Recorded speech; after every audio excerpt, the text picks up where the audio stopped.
Olá, meu nome é Valéria Bonfim, eu sou consultora e uma das sócias da Objetiva Consultoria Empresarial.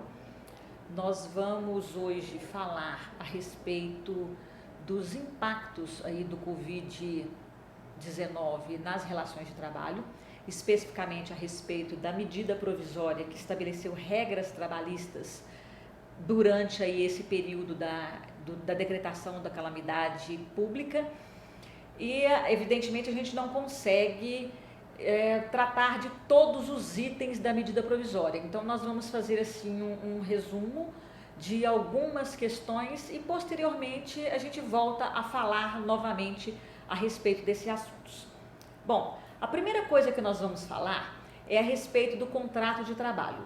Esse contrato de trabalho, ele pode ser suspenso sem a remuneração? Bom, a princípio eu diria que não. E por que não? A medida provisória, lá no artigo 18, ela tinha me trago lá algumas questões a respeito dessa possibilidade, tá? Mas ela foi revogada logo em seguida, então hoje nós não temos essa possibilidade. Então eu posso até suspender o contrato de trabalho do empregado, porém tem que haver a contrapartida de remuneração. A outra questão que a gente coloca é a medida provisória, a quem ela se aplica, né? Então, a medida provisória se aplica apenas àqueles trabalhadores urbanos? Também não. O artigo 32 dessa medida provisória, ela prevê lá que as regras relativas à medida, elas se aplicam às relações de trabalho temporário, que são aquelas previstas lá na Lei 6.019 de 74, os contratos de trabalho rural, que está previsto lá na Lei 5.889 de 73, e também o trabalho doméstico, lá da Lei Complementar número 150. Evidentemente que cada um deles a gente tem que respeitar as peculiaridades legais, né, e ver a compatibilidade dessas especificações em cada dispositivo da medida provisória. Outra questão, qual o tratamento dispensado aos estagiários e aos aprendizes nesse período de suspensão das atividades do coronavírus? Bom, o artigo 5º da medida provisória, ele prevê a possibilidade desses trabalhadores exercerem suas atividades em regime de teletrabalho, que todo mundo está dizendo aí que é o home office. Então, ainda que esse sistema seja, de certa forma, incompatível com a aprendizagem prevista lá nos contratos desses trabalhadores, então vai ser possível fazer dessa forma. Evidentemente que nesse momento não é possível aí o acompanhamento desses trabalhadores da forma como a lei ela estabelece, mas devido aí ao estado de calamidade pública decretado, a possibilidade de trabalho home office aí também se estende então a esses trabalhadores sem nenhum problema. Outra questão que tem sido muito colocada aqui na nossa consultoria é relativa ao grupo de risco. Os empregados que fazem parte do grupo de risco, eles devem ser afastados da atividade empresarial compulsoriamente? Bom, primeiro eu acho que é conveniente a gente colocar assim, quem são os empregados que estão no grupo de risco? Grupo de risco são os fumantes, os asmáticos, os hipertensos, os idosos, entre outros. Então, esses fazem parte do grupo de risco do Covid-19. O que a medida provisória ela me fala com relação a isso? Ela me fala que simplesmente o empregador ele deve recomendar que cada um desses empregados, no caso de ter as férias serem concedidas, tanto individuais quanto coletivas, eles são então prioritários.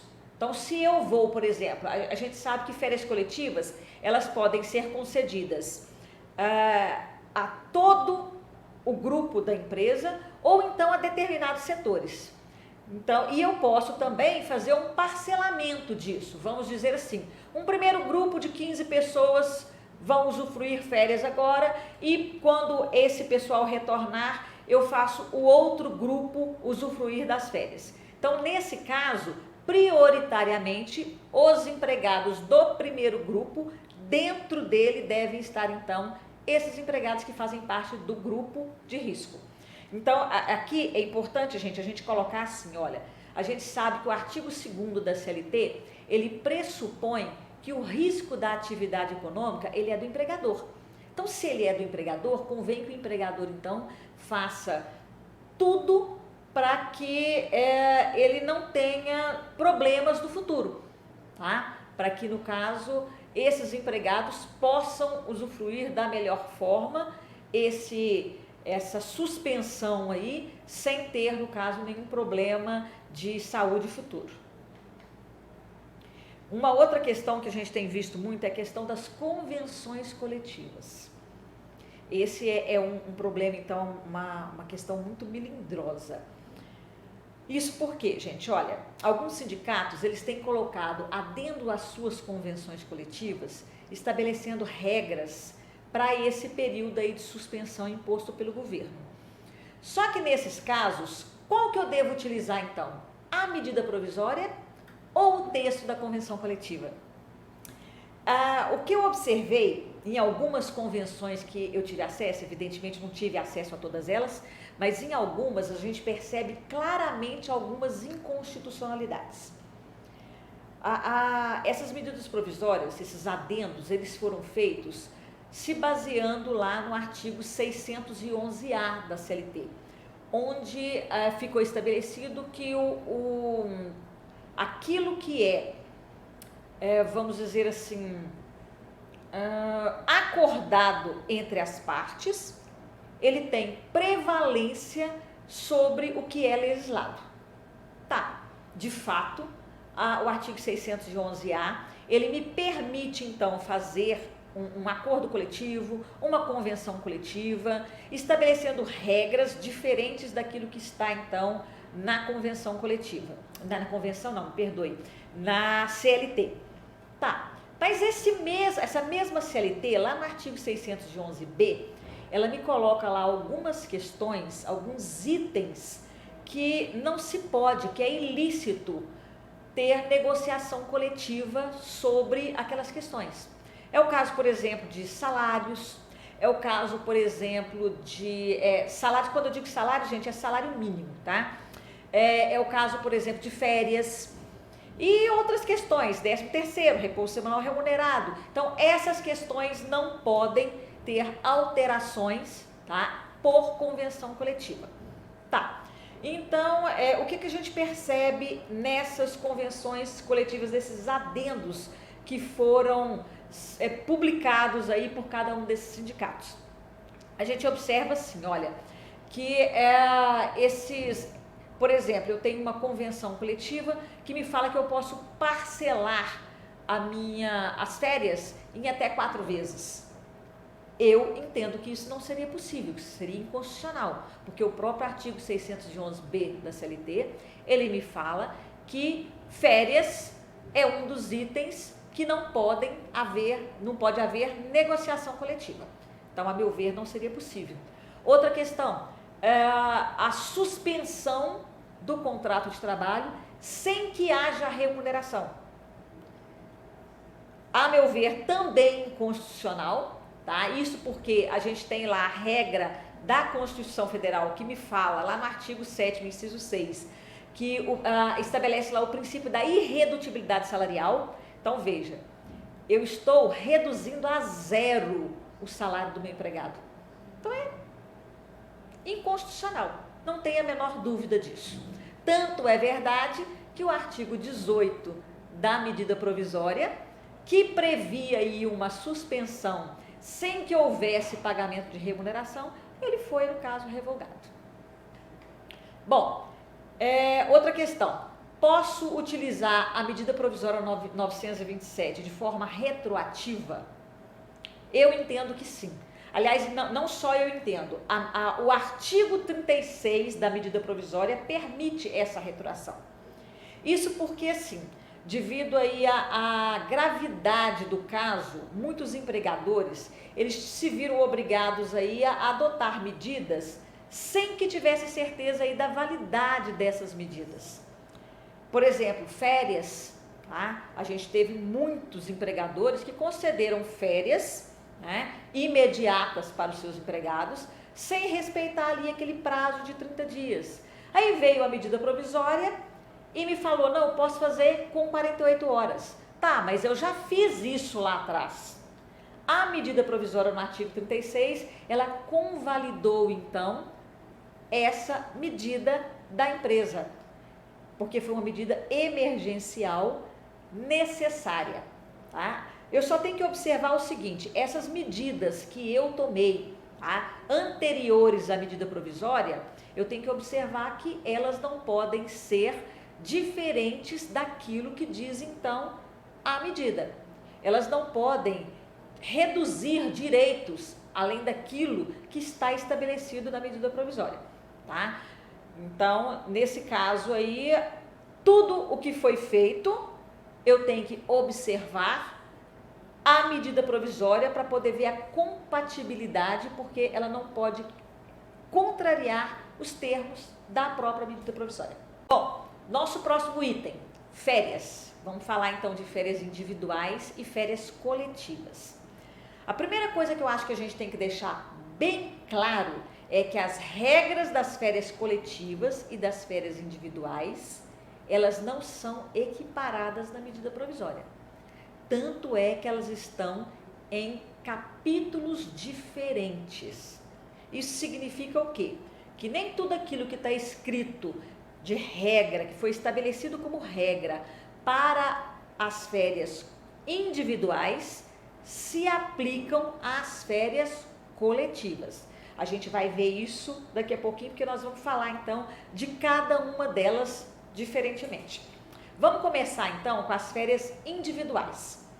Quais são as regras então para poder eu fazer a concessão das minhas férias individuais durante esse período aí da pandemia?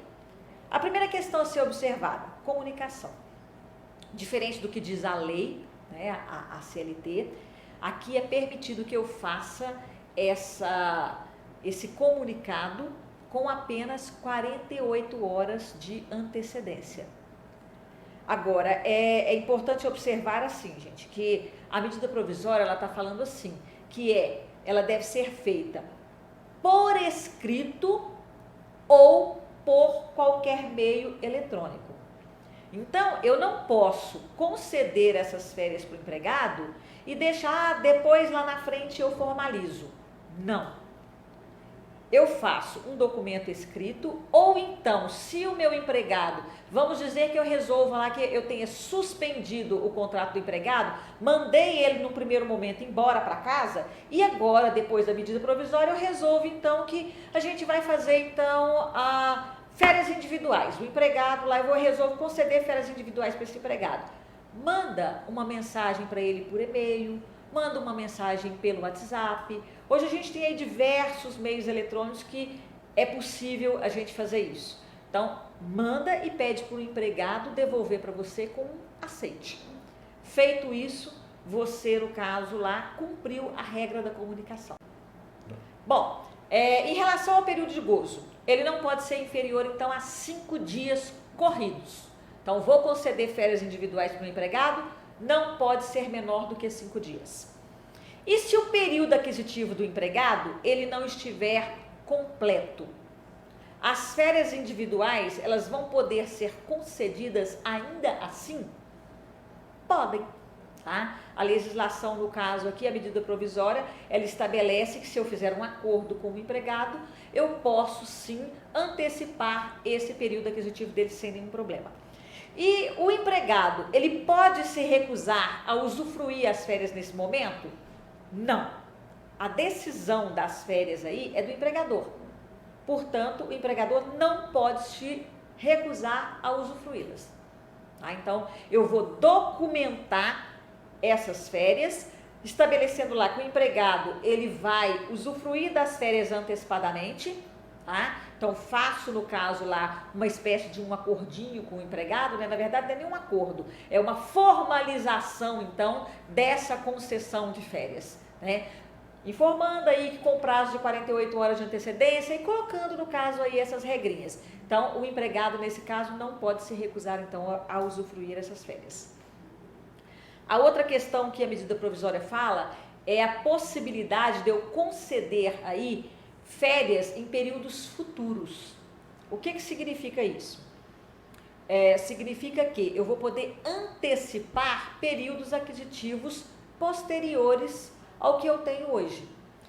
Vamos dizer o seguinte, eu concedo férias para os meus empregados lá do período aquisitivo 2019, 2020 ou 2020, 2021, seja lá como for, e eu concedi lá férias de 30 dias. Tá.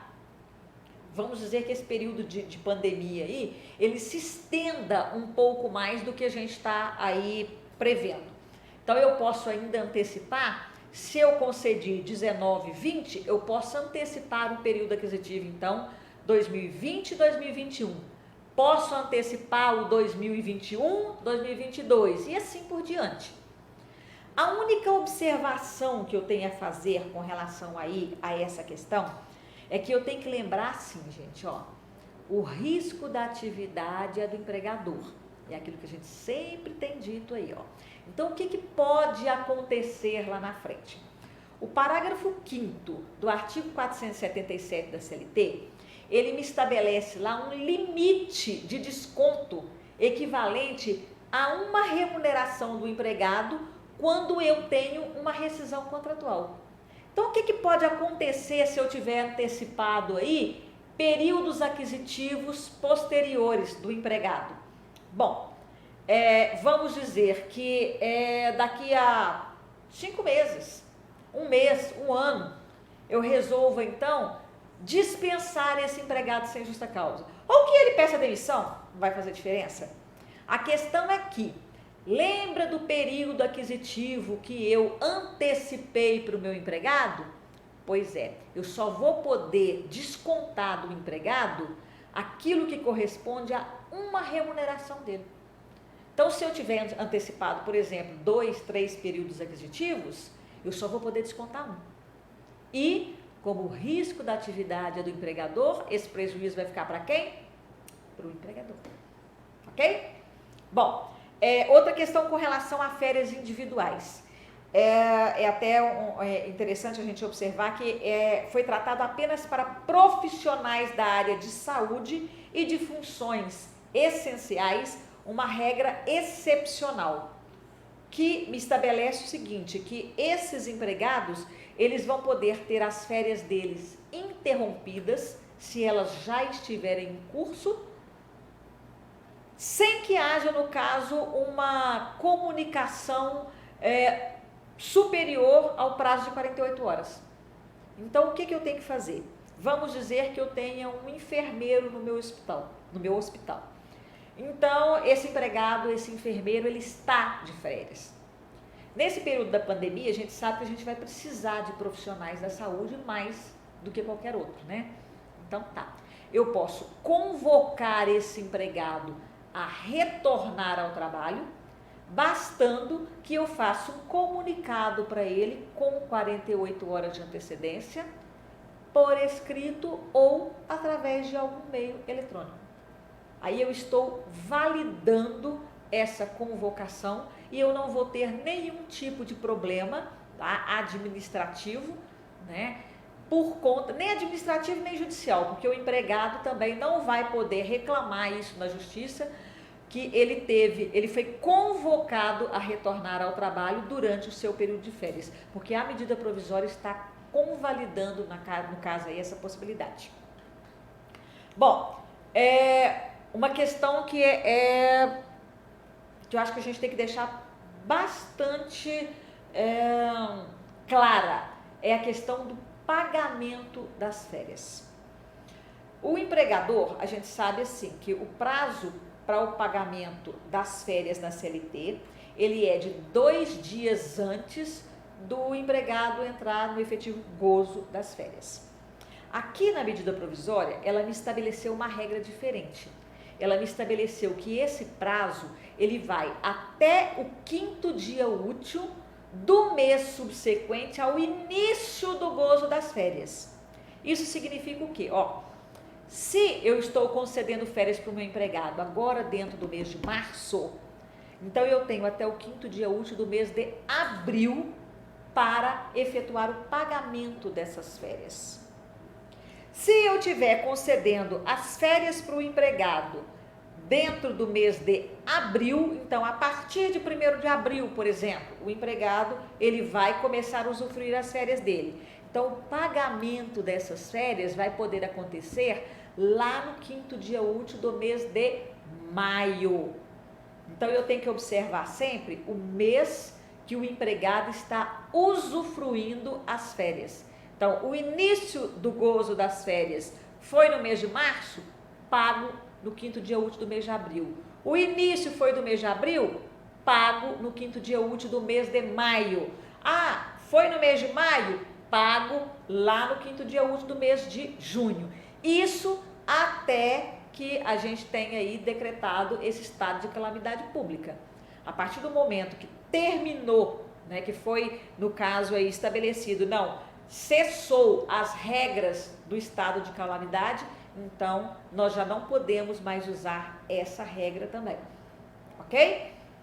Bom, outra questão no caso aí que fala com relação ao pagamento, que eu acho que tem gerado muita confusão na consultoria, é a questão do pagamento do terço constitucional.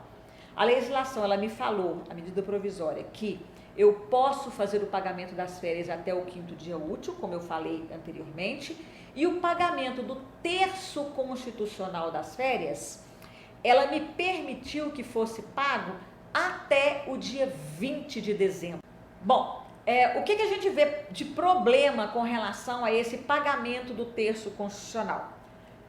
Primeiro, se o empregado ele for dispensado antes do dia 20 de dezembro, o que eu vou ter que fazer com esse terço constitucional que eu ainda não quitei? Eu vou ter que pagar ele na rescisão contratual.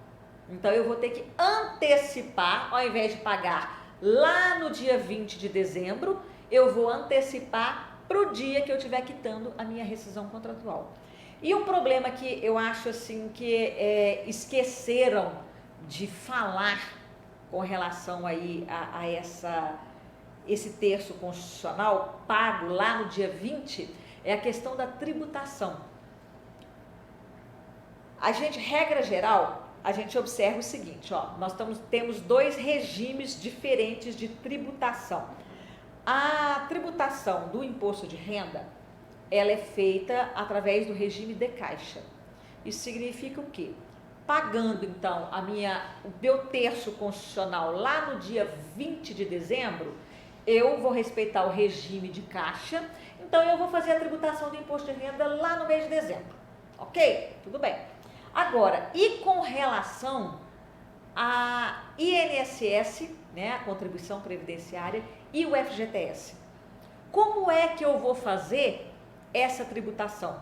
Eu posso fazer lá no mês de dezembro, igual está previsto lá com relação no dia 20 de dezembro, igual eu faço com o imposto de renda? Eu entendo, pelo menos a princípio, que não. E por que eu entendo que não? Porque os regimes são diferentes. O regime do INSS, da contribuição previdenciária, né, e do FGTS, eles são regimes de competência. Isso significa o quê? Que a tributação é feita na competência.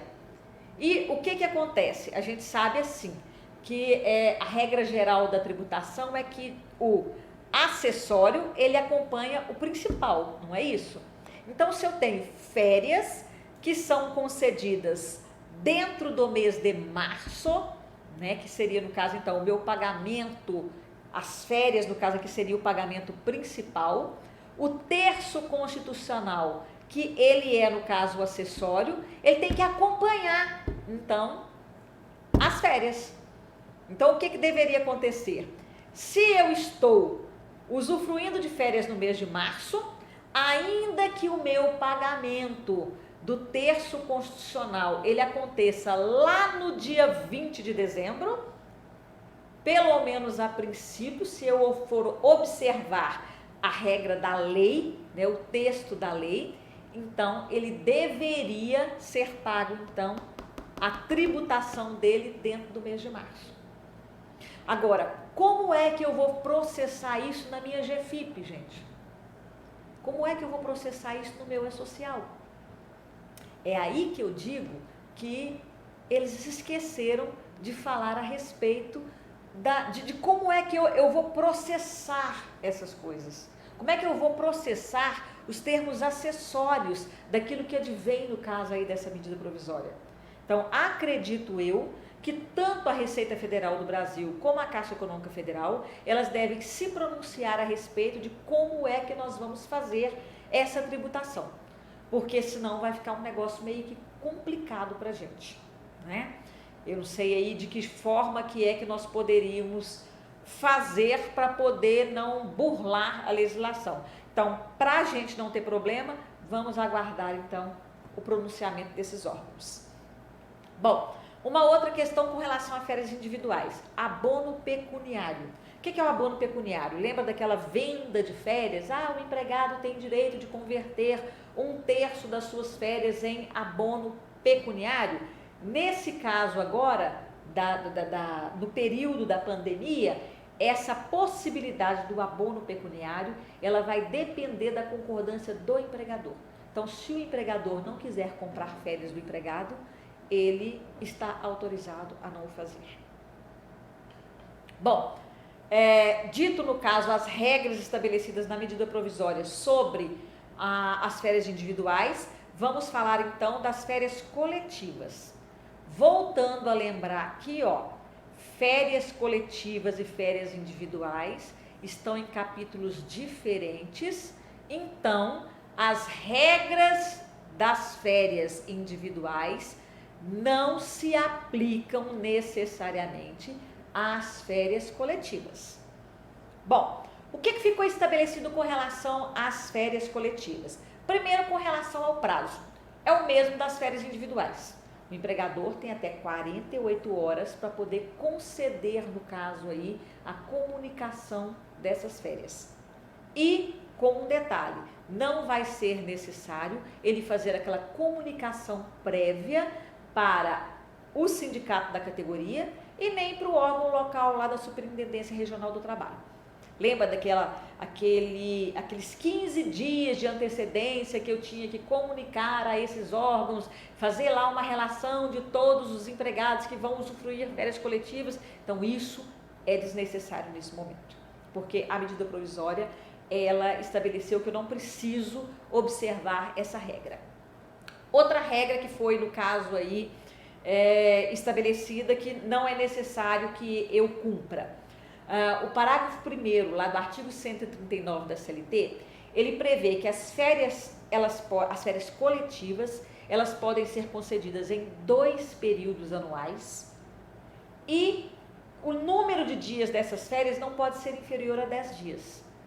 A medida provisória, ela veio me estabelecendo que eu não preciso observar nenhum dos dois, nem o período anual, mínimo de 2 dias, nem o número mínimo de 10 dias para a concessão de férias coletivas. Então, eu posso conceder férias coletivas para os empregados, por exemplo, de 8 dias, de 5 dias, do número de dias que eu quiser.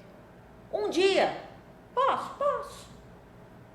Entendeu? Então, não existe nenhuma exceção com relação a isso. Outra questão também é que, se eu quiser, por exemplo, eu concedo férias para o meu empregado lá de 10 dias. Aí, posteriormente, eu concedo mais 10, porque a medida provisória, o estado de calamidade continua. Então, mais 10 dias de férias coletivas. Estendo por mais 10. Posso, não tem problema nenhum.